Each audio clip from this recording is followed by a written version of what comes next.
All right, so I'm Ben Marshall from Radio Parts. For those of you who haven't met me before or don't know me by reputation, I'm essentially Radio Parts' resident geek. I get all the weird and wonderful questions and the technical stuff to talk about for training sessions and the rest of it, because I like it, because I enjoy it. So what I'm hoping to do today is give you a bit of an idea of CCTV cameras and camera systems.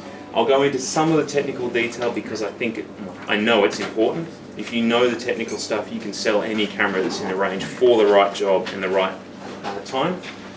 I was asked to do this, volunteered to do this, to split it up so that we're not covering absolutely everything about how a system goes together. We're just specifically looking today at the cameras. If I get some time at the end, which I didn't in the first session, I'll look at some of the accessories and things to go with it. If I'm missing any of those, I'll do them next time in 2 weeks when I talk about DVRs, recordings via NVRs and NAS drives and so on. So this is how to choose the right camera. The main three topics I'm going to be talking about are analog cameras, HD-SDI cameras and IP cameras. The three different technologies kind of competing, kind of overlapping, and yet there are specific reasons to use each one in separate environments. Again, more details will be coming when I actually talk about the recording of all of these, but for today we'll go through the basics of what the cameras have got in common. I started writing this one 3 or 4 times, this particular presentation. The version you've got now is coming from a place of people always ask me questions about CCTV systems after they've gone wrong. After they bought one, it didn't see what they wanted it to see. They bought a kit and it didn't have enough cable. They can't see at night time. It fell down after 2 months. Whatever happened to it? And so I'm trying to take it from the point of, if they had these questions or this information at the start, they might have chosen better cameras, better system to suit exactly what they wanted to do. Of course, I'm fully aware of the fact that some people are always going to be based purely on budget, and a $300 kit is a nice, attractive thing. But I'll talk about some reasons why it's a good idea and some reasons why it's a really bad idea in a moment or two. I am going to talk about theory. I'm going to talk about it hopefully quite quickly. If you have any problems, stop me, put your hand up, yell stop in a loud carrying voice, and I'll hopefully be able to answer any questions you come up with or clarify something. I don't think I got anything particularly wrong in the first session, but if I did, and I'll fix it on the fly, if I get it wrong this time as well, please let me know. I like being wrong. It means that I can learn something for the day as well. Alright, so very, very basics of what makes up a CCTV camera system. That's it. Cameras, power supply, recorder of some kind, and then maybe connection to the internet and to a mobile phone, to a computer, to something else in the outside world. That's a basic analog system. Cables between each of the components, running out to the internet, and off you go. Great, simple. If you do an HD-SDI system, it's the same thing. You've still got cables running between them. You've got different cameras and a different recorder. You've still got the same sort of power supply. You've still got the same sort of connection to the internet, to mobile phones, and to computers and everything else that's remotely there. The same idea, just replace a couple of the parts. IP systems can change that slightly. An IP camera system could be wireless. It could be run over a data network. Well, generally is run over a data network, so you're going to have switches and routers and rack-mounted equipment and a lot of data cable running from point to point to point. You still probably have a power supply as a standalone device, or it might be built into one of your components using power over Ethernet or something like that. You can also run these things to an outside network, or you can cut that off completely.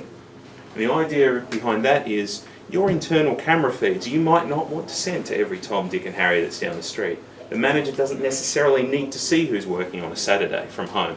He might want to check the recordings afterwards to see who pinched $100 out of the till, but he doesn't need to see it right that second. But that is a basic camera system. That's what makes up a kit. If your first experience with CCTV was a $300 kit that you bought from your local hardware store, this is pretty much what you'd have.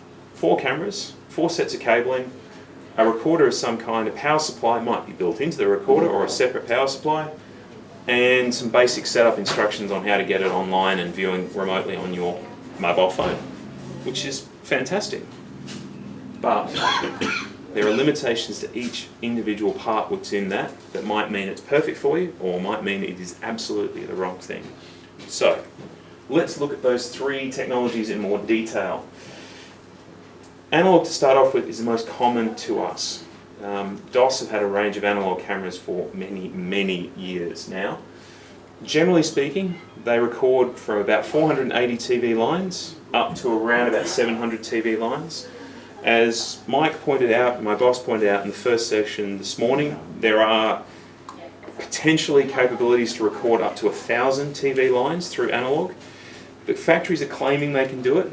It is not, it's kind of a he said, she didn't say, looking at targets to say whether it's 1,000 lines or not. Once they get it a little bit better, we'll get some test cameras and see if it actually works or not. Analog systems are really, really, really cheap and simple to run. This is a pre-made cable. It's a 30-meter cable. It's about, what, 25, 30 bucks to buy one of these cables. It comes with the ends attached. You don't have to do any fancy crimping, any special tools or anything else to run it. And for short distances, it's perfect. It carries your video and your power over two separate cables running through one combined sheath when you get to here. Yeah, simple and cheap. However, analog systems have got limitations beyond the resolution. The settings that are on cameras are much, much more limited when you talk about analog cameras versus their HD-SDI and IP camera brethren. You can't put much of a brain into an analog camera before it starts being too expensive and may as well be one of the better ones. So you might have some infrared control, you might have some wide dynamic range, you might have some motion detection and so on. But the really good stuff doesn't happen until you start spending some serious money to go up to the bigger cameras. HD-SDI is the next technology up, or off to the side if you want to put it that way. It is a 1080p technology by its very nature. In broadcast TV and broadcast video world and recording video world, HDMI cables are bad.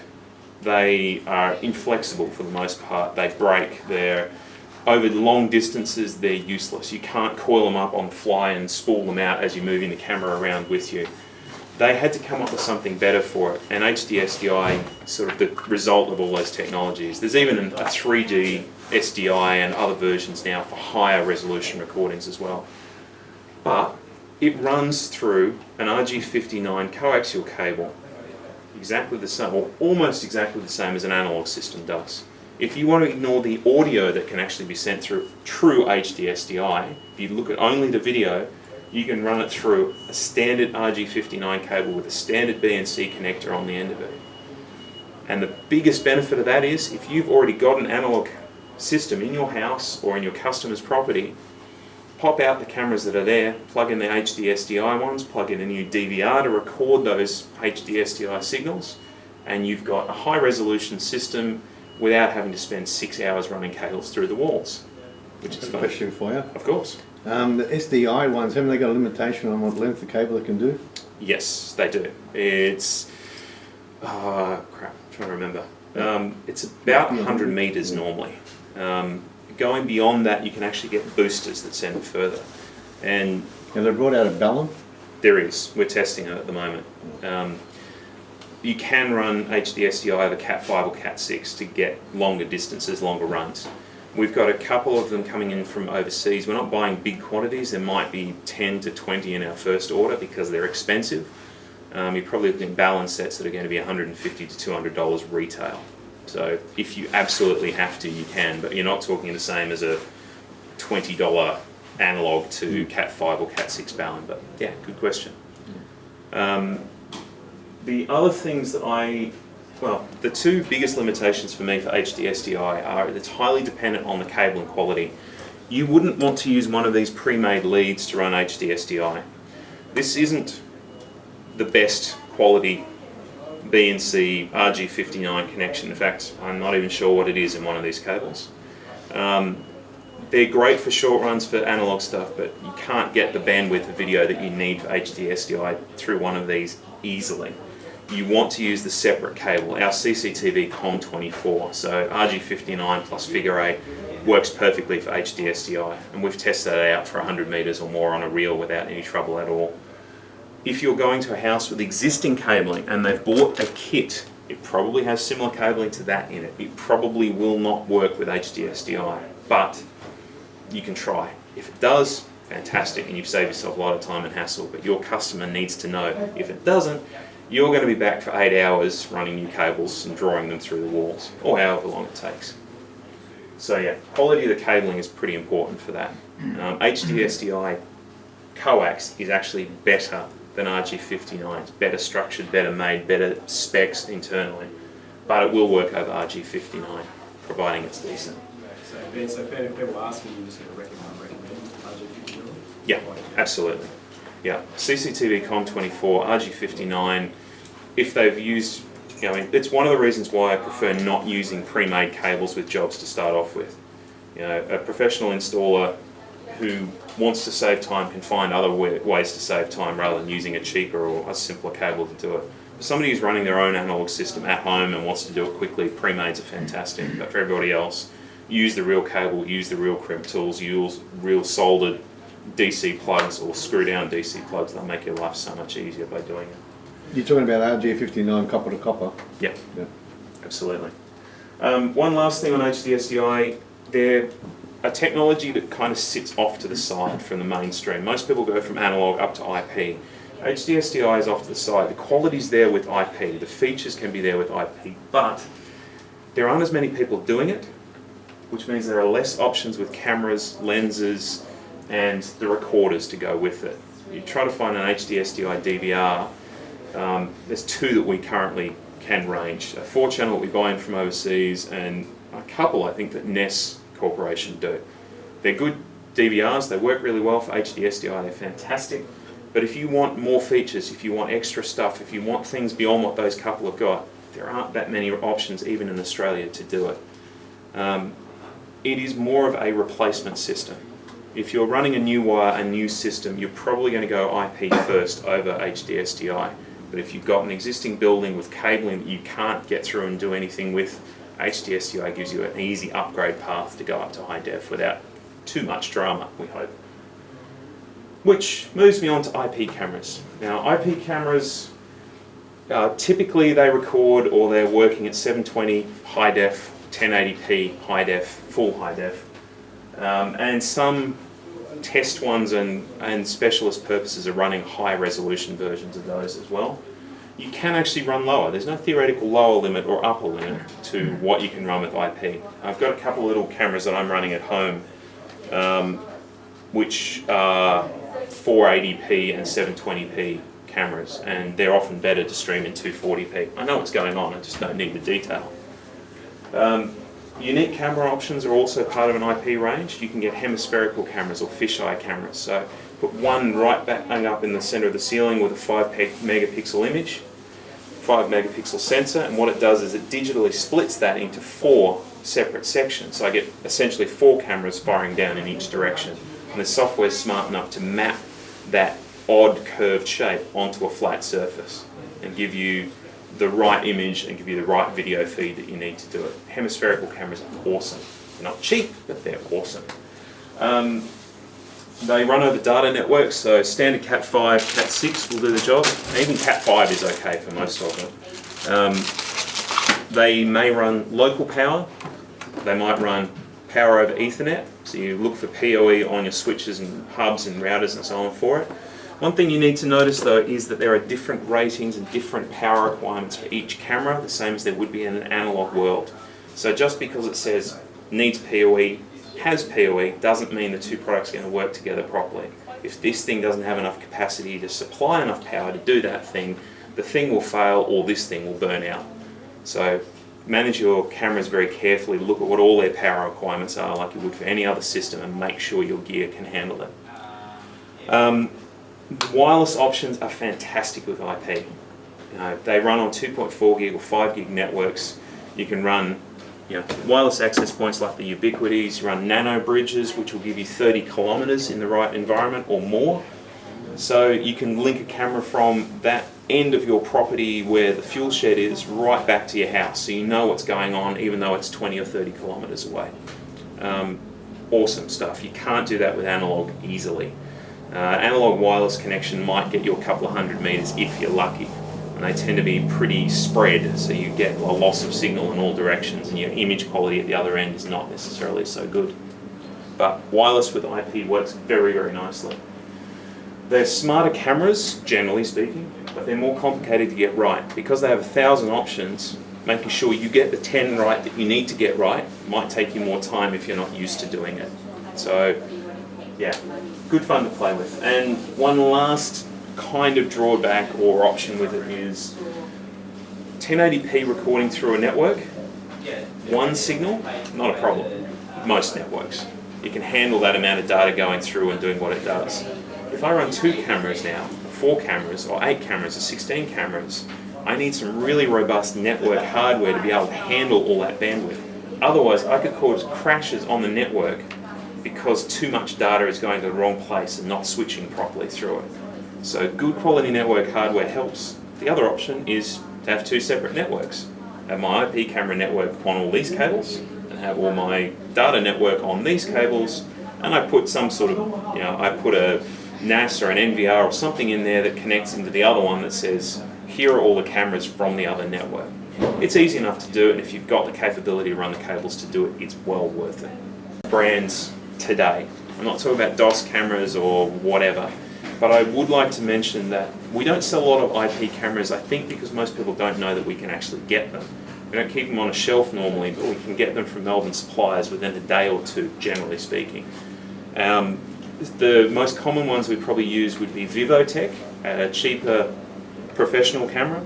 There's ACTI, A-C-T-I, there's Axis, and we can even get into Mobotics and Panasonics and Samsungs and Sonys and other stuff like that as well. So if you've got a particular spec or you've got an idea for a job, let us know and we'll find out what we can and get you the right cameras to do the job.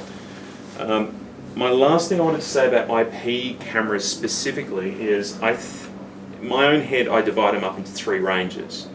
I have brand X consumer entry-level products, and a perfect example of that in this case is one of our little DOS ones. A very simple wireless pan, tilt and zoom camera. Wireless antenna on the back of it, or you can run it into Ethernet. It's got its own power supply, it's got a QR code, you can scan it onto your phone, plug it into your network, and it runs. You get a wireless stream that you can control what angle it's running at. Cheap and simple. You're not looking at the highest resolution imaging, you're looking at just something that does the job really, really basic sense. And by my other end of this scale is that one, this one, which is running in my kitchen at home. So this is a little D-Link DCS 942L. That's my lovely hand wash, that's my lovely dishwash, there's my sink, there's my bell on the wall. It's a very, very exciting view that you've got there of my house. It's a 480p IP camera that's smaller than my fist. It's got basic infrared capability for night. It's got a rubbish little sensor on it, but it's enough for me to know that something's going on. I've got an alarm system in there which is going to trigger and tell me if something major is happening, and this just gives me a quick vision of what's happening at the time. This one retails for about $200, and the other one I've got in my other room is about $250, $260. This is 480, the other one's a 720p recorder. These are really entry-level consumer products though. To get these things set up, I plugged it into my router, I logged into them remotely, did an auto setup, set up a D-Link, my cloud, whatever device account, and it was up and running. All my footage bounces from here to my modem, to the D-Link servers back down to here, to my laptop, to the screen. So there's a sort of roundabout way that this stuff is getting to me. I can set it up directly, I can set up recording and so on for it, but I mean, it's pretty low res. It's just something to do a job. My house is getting sold in the next few weeks to the next month or so. I wanted a couple of cameras around the place so I could keep an eye on what was going on, and being a renter, I can't exactly run cables through all the walls without getting into trouble. So wireless cameras, little wireless IP ones, didn't cost me too much and they work quite well. Step up from those, from the really, really, really basic consumer ones, is to what it's a horrible term, but prosumer is probably the best description for it. You've got brand names like Panasonic, Sony, Samsung, and so on. John's been talking to me about Panasonic cameras in that sort of range. They've got more limited lens options, more limited CCD sensor sizes and other stuff I'm going to go into later. Generally go up to about $500 or so retail. But again, they're sort of 1 or 2 devices for a home or for a small office that just needs a quick bit of monitoring. Beyond that, you go into the Axis, Acti, Vivotech, Mobotics cameras and so on that have got professional features, professional lenses, adjustments, wide dynamic range options. Some of them have got really smart motion detection options in there as well. So, let's keep on moving. I've talked about these quite a bit. Sorry, Ben, just one thing. Of course, Darren. A few of the guys have been using, like, there's ones that put up like off the works off like the 3G or something, will send snapshots to your phone and Yep. to your email. What's your view on that? Is good for purpose, or do you? Yeah. Some people are still saying, oh, I just want to chuck them up and achieve something, or then they want to just work kind of stuff. Yeah, absolutely. For the camera and for the recording, basically what Darren's talking about are standalone devices that run over your data network and link to a phone or to an account, and when motion detection is sensed, they send you a snapshot on your phone of what the camera sees. I can think of fantastic uses for those. Put a little standalone car, one of those little cameras up on the side of a pillar near your fuel depot at the back of your property, where you've still got enough 3G signal to get there, but you don't want to dig a 50 metre trench, right? You don't want to dig a 50 metre trench to get from there back to the house to do it. So this thing just links up wirelessly, and every time somebody drives in through that back gate with a motion detection set off, up on your phone comes a little notification. You can download the image to see who it was, what happened to it, and so on. I think it's actually coming from hunting technology. We used to put these things up on hunting blinds, so you could see when wild pigs or kangaroos or whatever it is went past you knew where they were and what they were moving. And before that, it probably came from the environmental mobs trying to monitor the movement of these things. But anyway, for that purpose, they're absolutely fantastic. In a house, it's a really controlled environment. They work quite well. The thing is, how high resolution they are, how good the cameras are, will make a big difference in what they can do, and how good the data network is, how many motion detection events you trigger. I mean, if you get 10 motion detection events every 5 minutes, that would be enough to drive me bananas. So setting it up very carefully would be important too. But for their purpose, they're great. But the IP cameras as a security, can't they be easily hacked into the IP addresses? Not necessarily. Not that easy? It depends how they're set up. It's IP cameras, when you're accessing them remotely, there's always a possibility that somebody could go in and do it. If they know your username and password, or they can guess it or brute force it, and the number of people that use admin and admin as their passwords for everything, or 123456 or password, I mean, you don't have to be that smart to get past a lot of them, but the security that's on them, if they were local to your network, they have to bypass your home security, your home wireless security. Not easy to do. Yeah.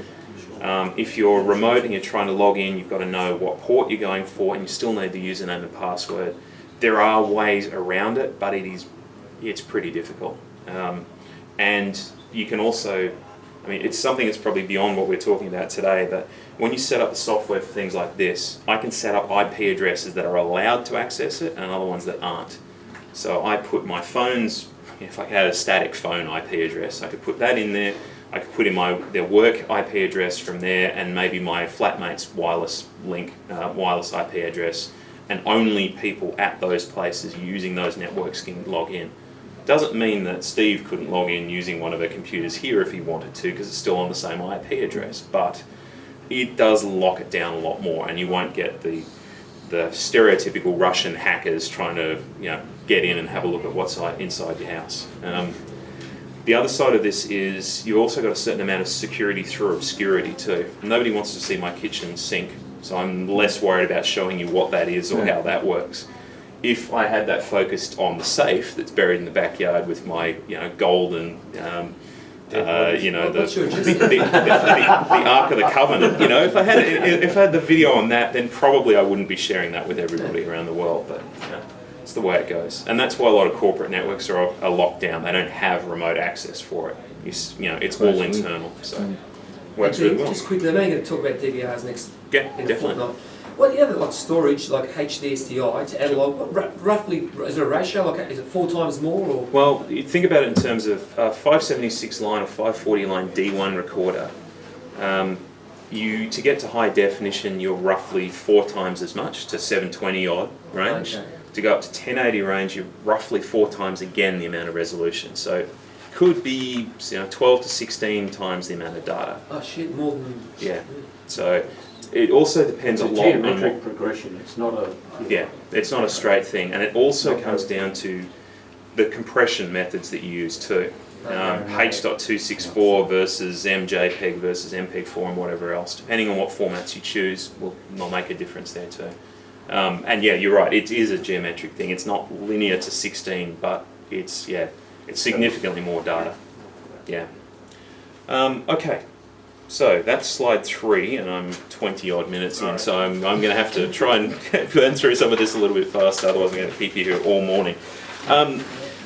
I'm talking predominantly, I want to talk predominantly about cameras, but I'm happy to go into whatever area we want, because it's what you guys need to know.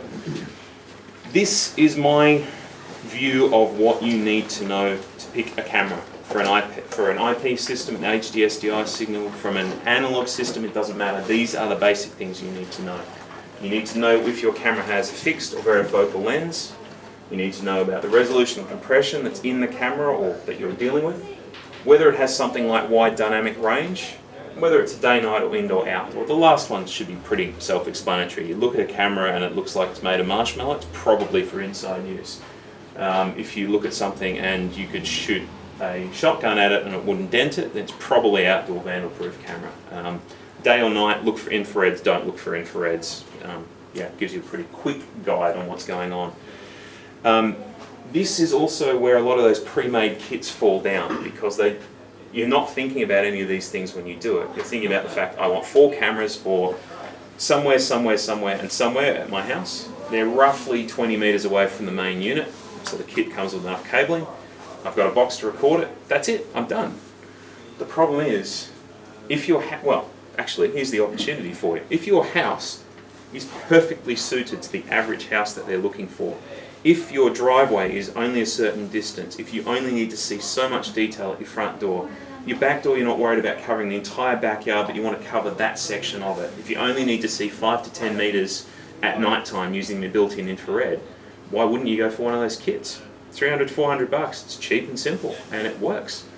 But if you have to alter any part of that to do anything else with it, or even think about these to do something better with it, then that kit starts to fall down and starts becoming a much more expensive option. Your fixed lenses may not work the angles that you're looking at. Your fixed lenses in the kit might be useless in your particular house.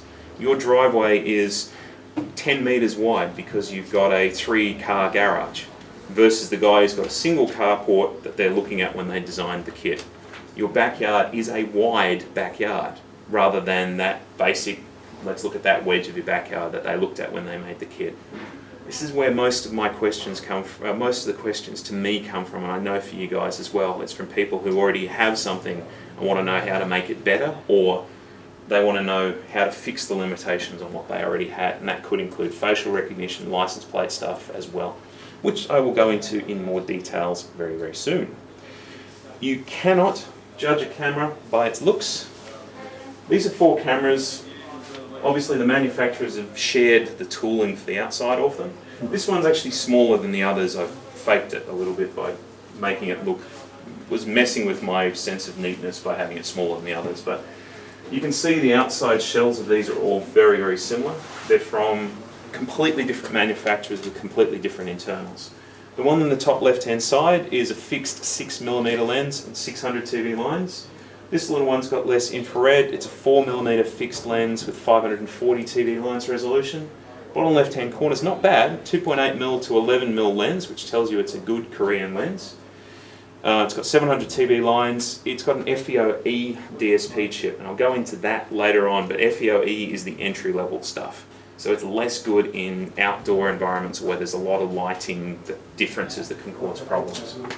And compare it with the one on the bottom right. For all of you who shop at Radio Parts, or all of you who have ever bought one of these cameras or sold one of them, that's a Dome 30W Pro, which has got 4 to 9mm lens, but it's got the 700 line recording, and it's got the FEOP, the Pro Series sensor that's got wide dynamic range built into it, which I love, and I will tell you more about it later when I get into DSPs. But to start with, I want from 3 of you what the 3 main internal components are of a camera. I've already actually mentioned all 3 of them so far. So who wants to give me the first one, the easy one? James? Lens. Lens, fantastic. Next one. Infrared. Sorry? Infrared. What's that? Infrared. Infrared doesn't have to be on the camera. So Chip the sensor, absolutely, the CCD sensor. Chip type. Good. And one last bit. I mentioned it as well. The signal processor. Signal processor, fantastic. It is in your notes in front of you. If you're clever and reading along with it, you would have been able to spot that, as I think probably James did. Fantastic. So yes, they're the 3 basic parts of it. So here's my stylized impression of how it works. We've got a waving polar bear who's happy the humans have left. He's out in the environment doing his thing. The lens is capturing the light that's coming off him. It's actually just pulling the light in and focusing it on the sensor or CCD or CMOS or whatever you want to call it on the board inside the eye. That goes through the DSP, which processes the signal, so that's the brain, and then produces the video out at the other end of it. Generally, pretty similar thing happens in standard point-and-shoot cameras to DSLRs and other stuff like that. There are variations on how it works, but these are the central components. So I'm going to talk about all 3 of these in a little bit of detail, but the main one I want to focus on is lenses, so let's start with that. Yay, maths. Nerdy stuff. I like this. I'm not going to go into this, read every single line and point out every single thing that's in there. I did this for completeness and so that you trust my calculations, and when I tell you I've done the right thing. And no, I didn't copy and paste this from somewhere, that I calculated all this lot. It is all calculated for perfect theoretical situation, where the lens is just so, where the focal length is just so, where everything works the way it's supposed to. In practice, there will always be variations. So don't rely on this as a guide for every camera. It will be different for every single one that comes across. Look to your manufacturer's specs if you can, and even then, weigh them up with a bit of a grain of salt. There could be a bit of variation either side. So let's start with the image down the bottom. It is in your books as well if you want to have a closer look, but the resolution's a bit crummy. We've got a sensor on this side. So this is our CCD, our CMOS, our main sensor inside the unit. It's a physical thing with a physical fixed size. You've got a focal length for the lens. That's the distance from the lens that the image is focused. That's fixed depending on what the lens is. You've got a working distance, which is the distance to whatever your target is. And this is your target area or your field of view. So this is what the camera sees given those conditions. So this is where this table comes in. If I take a fixed sensor size that's here, but I move my focal length closer, so I move my lens closer, I use a lens that has a shorter focal length. By moving the lens to here, I move this thing so it goes to there. When those light beams come out the other side, they spread out and I end up with the larger field of view. So the smaller your focal length, the larger the field of view you're going to get. And so if you have a look, basic for the 2.8, the 4 and the 6, at 1.5 metres you've got a 4.3 metre wide image, a 2 metre wide image and a 1.2. So it's inverse from the actual size of the focal length you're working with. Anybody who's dealt with cameras, whether it's whether it's these sort of cameras or even just standard point and shoot digital cameras will know this sort of thing inherently. But I wanted to give you an idea how bad that can be when you start getting to the edges of this. So, 4.3 to 2 metres, okay, that's maybe not so bad. Let's look at this thing at 30 metres. At 30 metres, a 2.8mm lens is going to give you 80 metres wide field of view. An analog camera running at 700 lines of resolution, 80 metres wide, is getting, what, a pixel, not even a pixel per metre? So you've got, this entire blob of me is a big blob. It's completely useless in terms of footage. You have to be close to be able to use this sort of footage. Compare that with the 50mm one right down the bottom here. Even at 30 metres away, this is producing a 2.4 metre by 1.8 metre image. That's more or less the size of this screen. That's from 30 metres away, it's producing something that size. It's actually a little bit off from that, but that's roughly the idea. So the relationship is, oops, wrong way, let's try this. That. As the focal length goes up, the field of view gets smaller and gives you a narrower angle. So, more directional, more focused in that area, using all that resolution to get as much of the image as you can fit in that screen. The other side of things, you get a great wide angle view, but you get very little detail because your field of view and your wide angle is huge. So choose your cameras carefully based around this. That will make a big difference. To give you a more practical example of that, I'm going to use Mike in my demo. So, I've got a 1.5 metre distance, and I have very roughly estimated the field of view, which is the outside size, and the size of Mike's head, which is a fixed size at each of those locations. And to make it fit properly, I've kept all the fields of view the same, and I've just changed the size of his head to match what we're trying to do with it, obviously. So average face area is about 0.04 metres squared. It's about 22 centimetres by about 18 centimetres for most people. If you're bigger, like me, it's bigger. If you're stung by bees in the face, then it will probably be bigger as well. If you're South Korean, I think they have some of the smallest facial areas in the world. You're at the other end of that scale for some reason. But in this case, looking at a 2.8mm lens, you can barely tell that it's Mike. It's a guy in a blue shirt who might be smiling, could be screaming at you, no idea. The 4mm lens, he's starting to make more sense. We can kind of see that there's a bit of a smile there, although we're not sure if he's got a twinkle in the eyes and he's happy with us or not. The 6mm lens, it's taking up much more of the field of view. It's actually 86 pixels wide if you're using D1, their standard analog resolution. And it's about 15% of the total area of that, that camera sees at that distance. And with a 12mm lens at 1.5 metres away, well, he's taking up 30% of the total area that the camera sees, and it's 176 pixels wide at D1 resolution for analog. So what that means is, this is facial recognition for somebody that doesn't know him. This is facial recognition for those of us who do know him. This is that guy in the blue shirt, and that one is possibly a guy in a blue shirt. And so different cameras or different lens options will give you a very, very different result. So choosing them very carefully is important. Can anybody see the downside in this particular lens at this distance to do this, to capture an image? Is it better? Just a narrow view. Absolutely. So what happens if Mike steps 2 feet to, 1 foot to his right? Gone. He's done. So this is perfect if you can control the environment right down that you're looking for.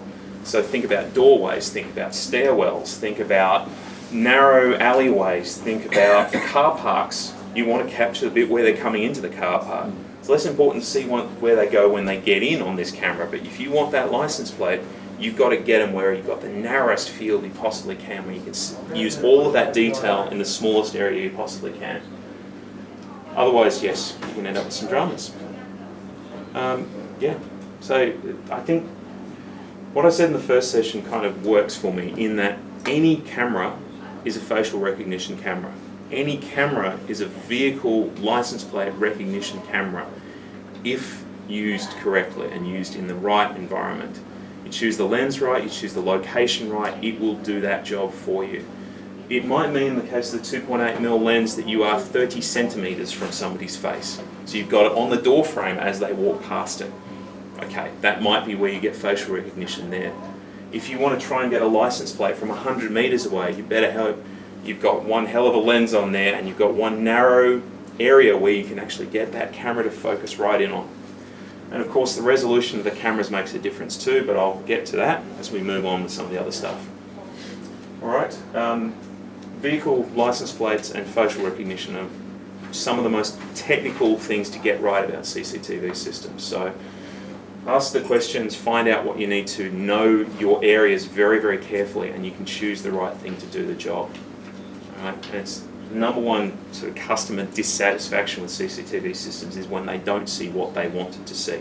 Oftentimes it's because they didn't tell you they wanted to see that until after you put it in, and then you've got to manage their expectations afterwards. But Graham had an example that I actually put him onto a job which I I almost regret it now, but she bought a camera system based off not much in the way of recommendation, and decided afterwards that they wanted to be able to see license plates in an alleyway from 40 metres away with a fixed lens, odd lighting conditions and other things like that. The camera they had was never going to do that job. You know, it wasn't asked for, so it wasn't specified to be the right camera.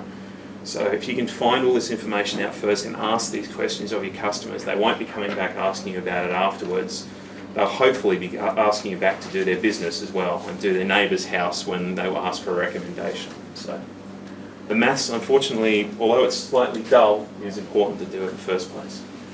So, on license plates, I did a few videos in our showroom and I have played around with settings as we go, and I'll try to tell you, to be honest, about what I've done.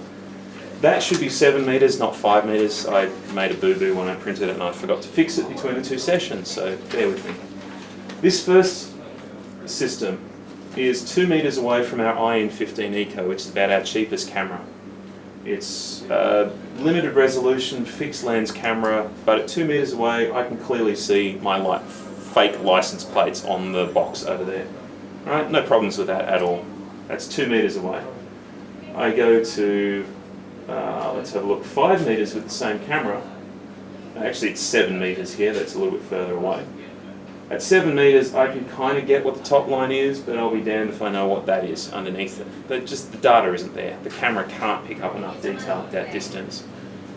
So this camera is useless for license plates there, but it gives me a good idea of who's walking around the store and who's kind of put their hand in and out of boxes. If I look at, okay, let's move across to these ones. This is the Dome 30, our standard Dome 30s. I've set the focus quite narrow, and so you can see it clearly. It's filling up most of the screen. There's no question about what that says. There's not much detail in and behind it, but you don't care. That's what you're looking for right there. I take that same Dome 30 and I move the box back to 5 metres. There I am. How can you be there if you're here? The thing you should be worrying about is where I go to when it does that. It's a Ben's appearance. Yeah, it's my top hat and rabbit zone. The light flashes and he's gone. Exactly. Should send us YouTube. So what the idea with this is, I've changed the focus on the camera and I've changed the angle of the lens. Because it's a Dome 30, it's got a 4 to 9mm manual lens in it. So instead of being focused down here, close to 2 metres where I was, I pushed it back further. And so I have more detail there and I can still see that license plate. So it's a good general purpose camera when you're doing that kind of job with it. If I go up to, this is a 7 metre range using the IN50 Pro. And the white balance is off, I need to adjust it, but even with this, the detail is clearly in that license plate, and this is 7 metres away from it. If you start pushing this further and further and further, I mean that is about 8.5, 9 metres away, and it's a similar size of font to it. When you start getting over to the back wall, which is what, 15, 20 metres away from it, we haven't got a lot of detail there.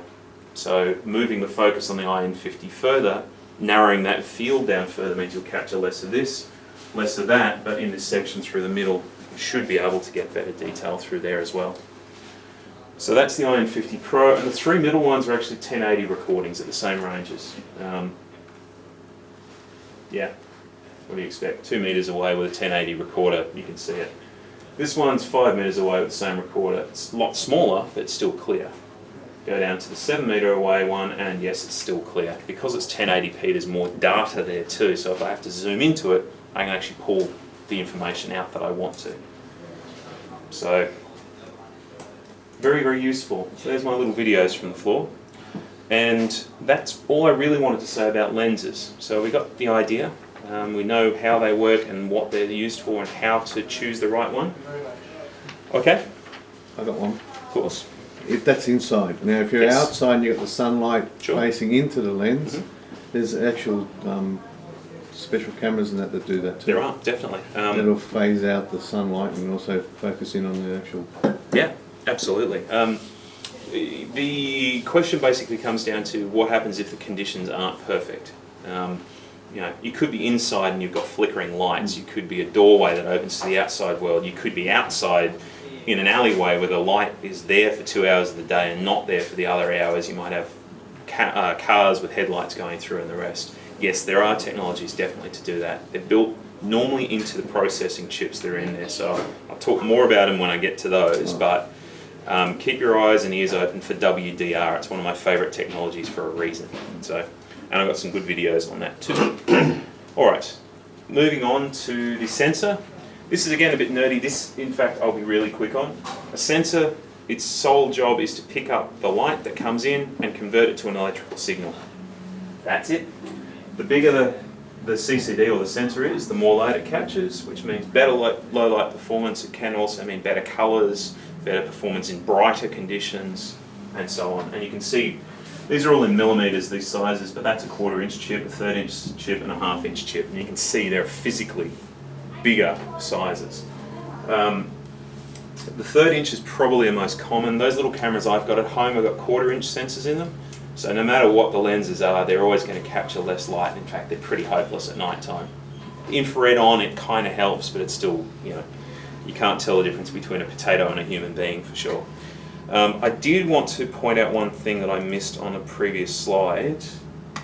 If we go back to this, if I adjust the sensor size on this and leave the focal length the same, I change the sensor size to half, I've got this sitting here, I've still got the lens at the same focal length, I've only got a narrow field of view.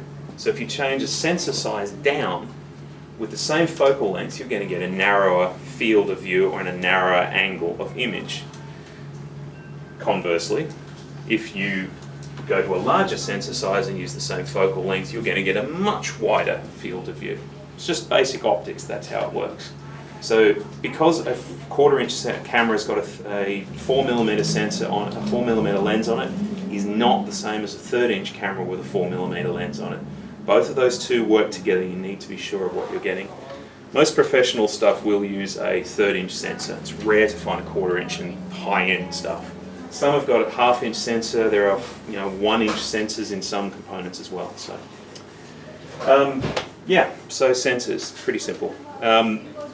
One last point on these. IP cameras and HD-SDI cameras can, if the option is allowed for in their hardware and software, take high resolution images while they're streaming video. So you might have a 5 megapixel IP camera in a spot. It's streaming 1080p because that's the maximum it can do based on everything else that's in there. But I can tell it to trigger a photo and it grabs a lovely 5 megapixel still image of what's going on. In the middle of the stream. In the middle of, well, it's separate to the stream. So you've got, so you just sort of take it. Separate channel. Exactly, yeah. It might be stored locally on the camera or it could be sent on a different data stream on the network to it. But the 1080p goes through, trying to pull an individual frame out of a 1080p stream depends a lot on the format. So you take a standard video, like if you pause your DVD player at home and you see the most gorgeous looking actress in the middle of something and she'll have a half mutated mouth, it'll be fuzzy and out of shot because you've caught her halfway through a word. It's the same thing when you're talking about CCTV systems. If you pull a still image out of a moving video, generally it's going to look pretty lousy. To try and get the detail out of it is really, really tricky. It's not there in the first place. The moving video is better than the still images, but IP and HD-SDI, some of them, most of them, can pull those still images out at their native resolution to give you a better, this is happening on the video and here he is in all his detail for the camera to see. There is a technology that Mobotics have got using their own particular streaming video format that allows you to pull still images out of their video stream. So I went to a training session by Mobotics last year where they had this pigeon that was flying past one of their cameras from about 3 or 4 meters away, I'd say, and we had this pigeon flying past and they froze it. And in mid-flight, you've got all the feathers of the pigeon's wing completely outstretched, and you can tell the spines or the quills or whatever it is, the middle part of each feather from the fluffy outside parts. You can see the down underneath is different from the actual main flight feathers themselves. I mean, it was an incredible demonstration of what their gear can do. That's all based on the DSP and the processors that are in their cameras. Their cameras do all the heavy lifting internally. Their software is amazing, and I'll talk more about that with DSPs later, but it is possible providing you use the right cameras to do that too. They actually have an intercom system which also has the same technology in it. So you capture the high resolution video stream of what's going on, but you can also grab those beautiful still images out of exactly who it was knocked on your door. Alright, so let's look at analog versus 1080 recording. And Mike, being my favourite subject and somebody whose copyright, I don't have to worry about infringing, was an easy target. I've got 4 different images here, recorded, faked the recording to get 576 line recordings with 2 different types of lenses and 2 1080p 1080 recordings at different with different lenses as well. So this little one here, this is Mike at 576 line recording at D1 recording with a 2.8mm lens at 1.5 meters.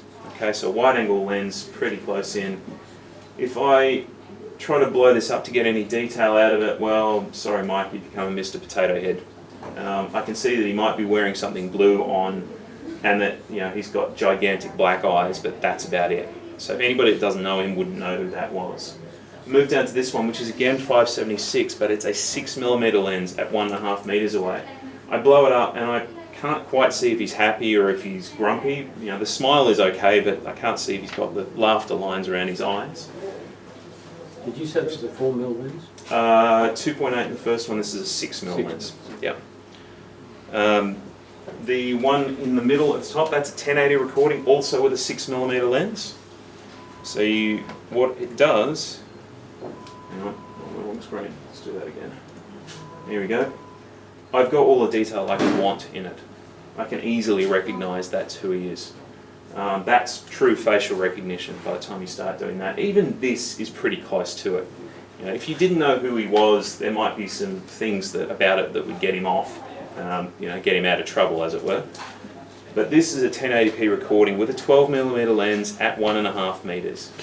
And you can see the detail is right there. We know who it is. We can tell how many days it was since he last shaved. I mean, it's fantastic detail.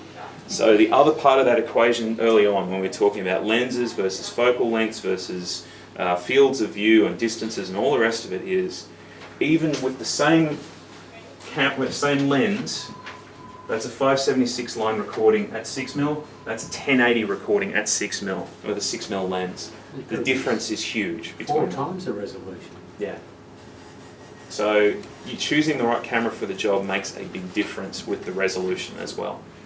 There's a reason why people like the higher resolution recordings of HD-SDI and IP. They're a lot more forgiving.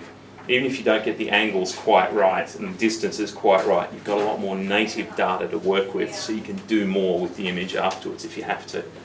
And it's easier for software to actually process digital images and try to get more detail out of them as well. Analog is a bit of a farce. Those things on the movies and on CSI and so on, where they say enhance the image, and it goes from looking like that to being able to see the reflection of his eyeball. Well, no, not off an analog system. Not without their new special magical piece of software that just happens to have arrived this week that does the job. So yeah, choose the resolutions and your angles and your lenses very, very carefully. So the resolution is based on the chip that's in there. The sensor has a native resolution. It's not always completely used to produce the output. You might have a 2 megapixel sensor but only a 1080p output, or a 5 megapixel sensor and a 1080p output. But the last bit that does the processing to turn it into the real video that we look at is the DSP, the brain. It's hard to explain how excited you should be about the brain of a CCTV camera. The lens is great, it gets the right light. The CCTV is great, it captures the light. But the thing that actually turns that into something usable, into that video that you want to use, that sets off motion detection, that does the wide dynamic range control, all the rest of that, is the DSP. In bigger cameras like this Axis IP camera, you've got the lens at the front, your CCD or CMOS sensor at the front, and then all of this is your DSP. It's separated into an image processor, a compressor, a CPU, some RAM, This is for flash memory, which, local storage and buffering if they need to with the network being full, and an Ethernet interface, which is basically the output for it. All the rest of this stuff is the DSP doing its job. And in a camera like this one, that means that I could put a camera in this store that monitored foot traffic. By using its brain power, it works out where people tend to congregate, which aisles they go up, which ones they don't go up, and I can use that to put product placement in there better, or put advertising in the right spot to get people's eyes on it. Or if I'm doing this over a park, you can see where people are walking because of the beauty paths they walk through, which are not the set path, but the lay of the land that people just prefer to walk along, natural trails. This thing shows you that from a camera point of view. There's also some amazing technology built into DSPs that allows motion detection like you've never seen. Mobotics again have got a thing, I think it's called activity sensor. There's a video of their car park at their factory in Germany. It's just a standard IP camera on the outside of their building in the middle of a winter storm in this part of Germany. You've got sleet coming in or rain coming in sideways. You've got 60 knot winds blowing it around. There are trees that are shaking all over the place with leaves on the evergreens and not on everything else. Just absolute bedlam. You can barely see what's going on. The motion sensor at the bottom of the screen is not going off at all until somebody gets in their car and drives out of the driveway, and then the motion sensor goes off because it's detected something outside of natural environment, of things that are sort of expected to things that are unexpected, and that's where it actually starts triggering the recording. So that's separate from an infrared detector? Exactly. It's separate from what even you think of as motion detection as well, because it's using a live image processing to work on that video stream and work out that that isn't what's supposed to be happening. Very, very cool technology. What if a bird flies over? Bird flies over, it could be the same thing. It depends on how you've programmed it and set it. There's a great example on one of their videos of a classroom. You've got 20 people behind lab desks sort of sitting there chatting to each other, but it's only when somebody enters the room and comes into their seat that that actually triggers the motion detection. The rest of it is expected background level stuff. So really, really cool technology that's in the DSP or in the processing of a lot more expensive IP cameras and things like that. In terms of analog cameras, they've got less features. Their brain power is less, because if you start spending as much on the processing chip as you do on the rest of the camera, you may as well start spending some more money on the rest of the camera and go to HD-SDI or to IP. But my favourite technology for analog cameras is wide dynamic range, WDR. We talked about it briefly before when you're talking about changing lighting conditions, and this is what wide dynamic range does.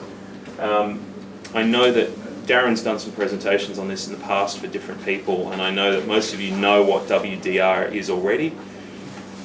For those who don't, very simply put, wide dynamic range is a lighting control. So it adjusts to extreme brightness and extreme darkness in the same frame and gives you a more stable level of both. So you can see details in areas that were shadowed before and blur out some of the area, or block out some of the areas where the lighting is too strong. To give you a good live example, this is a video I've shown to lots of people. I'm just going to pause it at the start here. So we've got so much backlighting coming in from outside that it's sort of bleached out what's going on outside, and inside we know they're curtains. We can kind of see there's a guy here and maybe a collar. It could be a girl, could be a guy, doesn't really matter. They're there. There's something over here with some reflective stuff. You've got no idea what the hell this thing is. So we let them turn the WDR on. We start from this. The guy's just waved away a fly. It's only because I've seen this so many times that I actually know what's going on. And when it flicks it on, and suddenly there he is. I can see the colour in the shelving. I can see the colour in the, oh, hang on, it's gone again. Look at outside. Look at the detail in that building that's across them that you can and can't see when you just flick between those two modes. WDR is an awesome technology to have, and it's not that expensive. Look for it in the Pro Series camera. Make sure it's on the list of things you get when you buy a camera. If you're talking about purely inside, like a room like this one, you don't need it, because you don't need that wide dynamic range to deal with static lighting conditions. where you've got huge amounts of backlighting and other problems, it's essential. My favourite video I've been playing with for this is from one of the manufacturers we deal with, which is Vivotech. Jump back to here. This is off their YouTube page. WDR on and WDR off. So it's about 30 seconds worth of this, and the detail between the two is incredible. This is a basic IP camera with WDR enhanced, which is their basic technology. She's clearly wearing something, but it looks like her head's just floating above the ground on the right. A friend of hers has just come up to give her something. Well, I have no idea whether that's male or female on the right. Look at, in the left-hand corner there comes a scooter. I can see there's a scooter in that one. There's no detail here. The reflection of the floor is completely gone. Look at the background. This is trees, according to this one. It's who knows what it is here. And there's blocking and walls over here that isn't even in the next one. This, when she comes back inside, my favourite bit. Look at her face from one frame to the other. I mean, that's where WDR comes into its own. You should look for it if you're dealing with this sort of environment. If the lighting conditions aren't good, make sure you get WDR. All right, any questions about that? One thing I should say actually is, in our Dome 30 Pros and cameras like that one that we've got that have got WDR in, it's turned off by default. You need to go in and manually turn it on most cameras, okay? Not sure why the factory chose to do it that way, but there are different levels of WDR from low to mid to high and so on, and some are better for some environments and some are better for others. I'm assuming they just thought, let's leave it off and people can choose how much they want to work with. But yeah, if it's a feature on your camera, definitely get in and have a look at it. Which cameras have them? Yours or the Pro Series? Everything we've got that's got everything that we have that's got a Pro FEOP sensor has it in there. Yeah.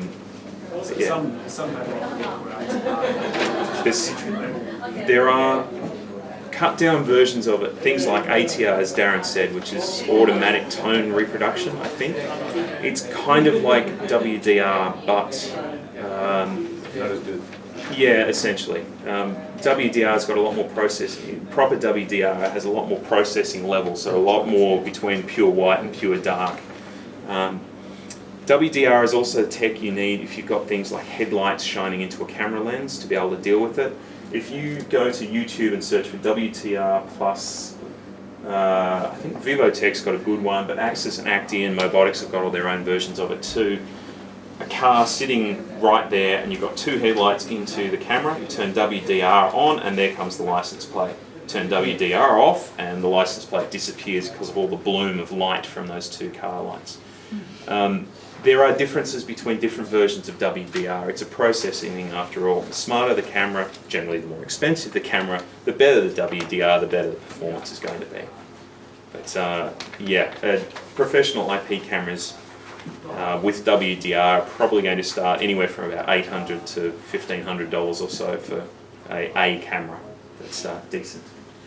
All right. Backlight control, some have got. They do.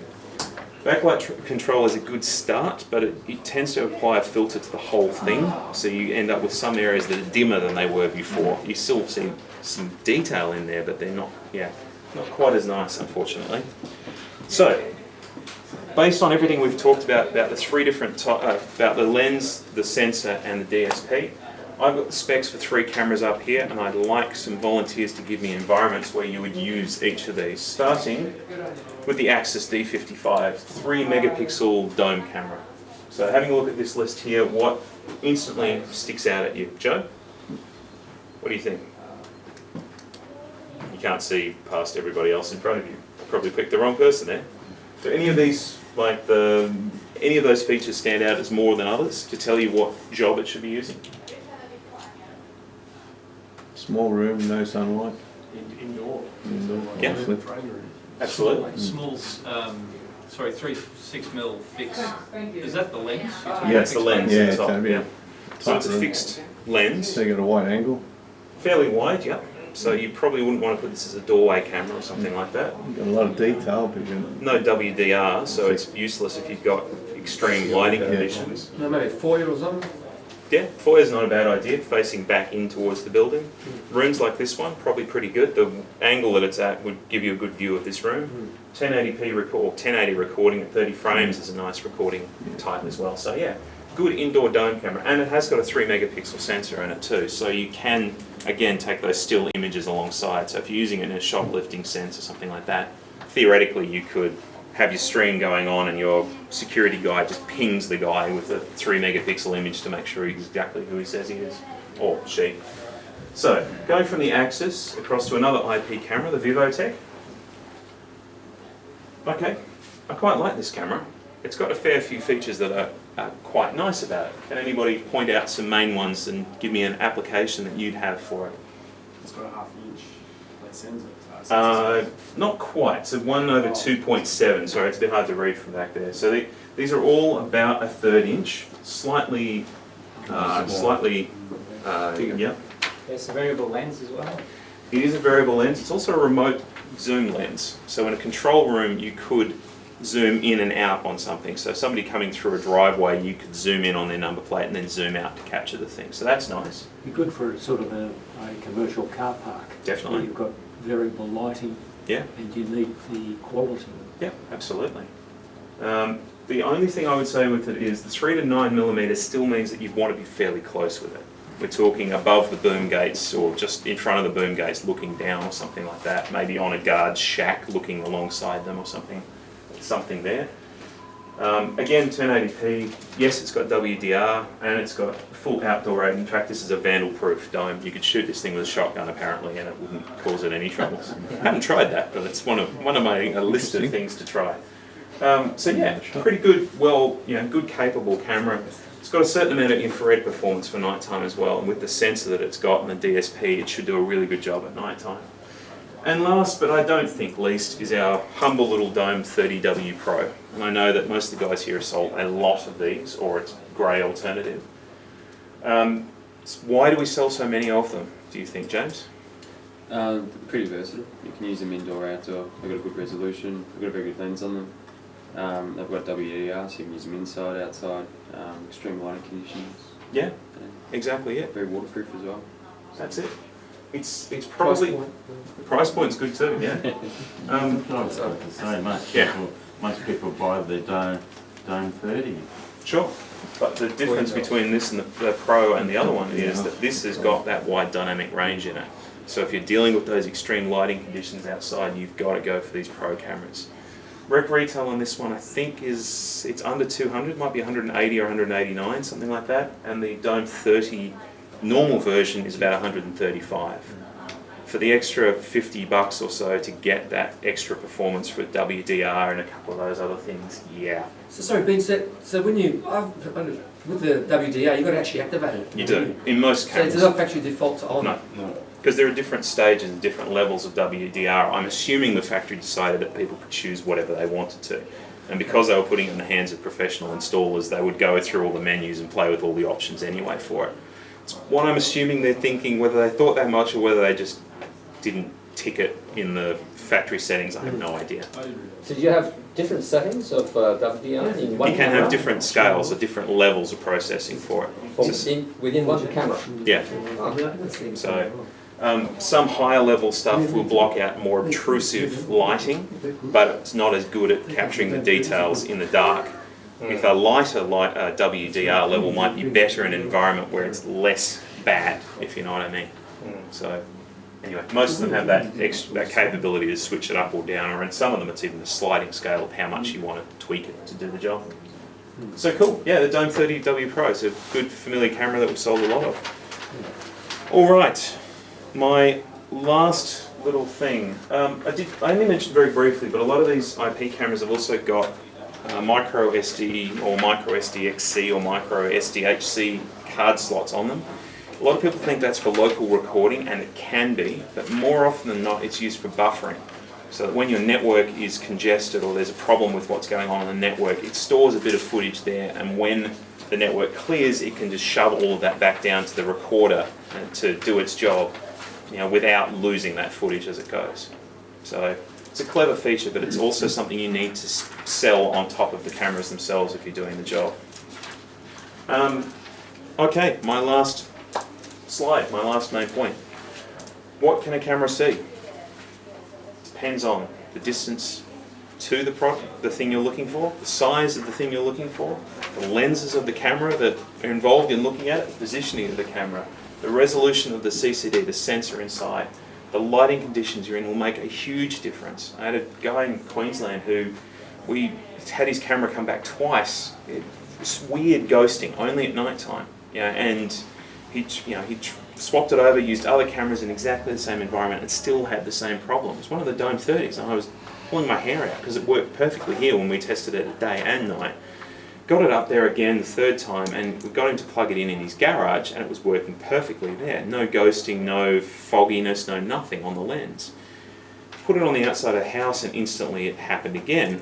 Got him to shift the ball joint just slightly, and it cleared up perfectly. What was happening is he put it on the side of his house on the wall, and it was facing sort of along the wall, not at a really sharp angle, but along this way. The outside of the house, some paint that's used in Queensland, not around the rest of Australia so much, is IR reflective. And so it was just enough to blow it back into the lens. One of those really odd conditions that happened. Graham had one the other day where it was fogging up and causing problems with the image, and sure enough it was a spider web in front of the camera that's causing the main problem. Something was flicking like this. So the spider's bouncing up and down on his spider web in front of it and causing dramas. So the lighting conditions and the conditions of the camera will make a big difference in what it can see too. And a basic maintenance call will often fix some of the main problems with it. And then the settings and absolute features will change it too. Sorry, but one of my clients had one where the IR was reflecting from another camera too. Yeah, absolutely. They can see each other. Yeah, two IR cameras are pointing across from each other. They'll blind each other out. I mean, it's, you meet somebody when you're camping, you've both got torches in your hands, neither of you can see what anybody can see because you're pointing it in each other's face. So yeah, it happens a lot off glass, mirrors. Gyms are pretty bad for it. Lots of shiny surfaces, so people can look at themselves. Well, be careful with IR in there. It can reflect all over the place and cause you dramas. You're better off not having IR in some of those, but having a really low light performance. 0.1 lux, 0.01 lux to really low brightness stuff. Works really well too. Cool. Well, they're the basics of what I wanted to talk about for cameras. I've well and truly gone over, so I don't want to talk about accessories, but I will answer any questions or anything else that you've got. I hope this has helped you choose the right cameras for the right jobs in future. Thank you very much.